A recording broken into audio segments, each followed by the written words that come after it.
Hey guys, how's it going? It's me, Chris, again, and today we have a 2017 Chevrolet Silverado maintenance light reset.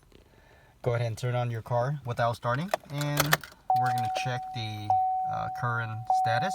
As you can see, change oil soon. So this is what you're going to do. It's going to be really simple.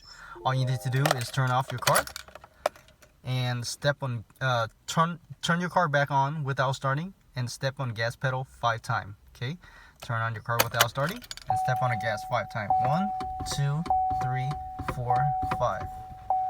As you can see, the oil change indicator has disappeared.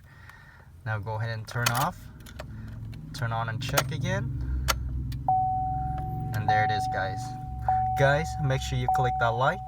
Thank you for watching. I'll see you next time. Bye bye.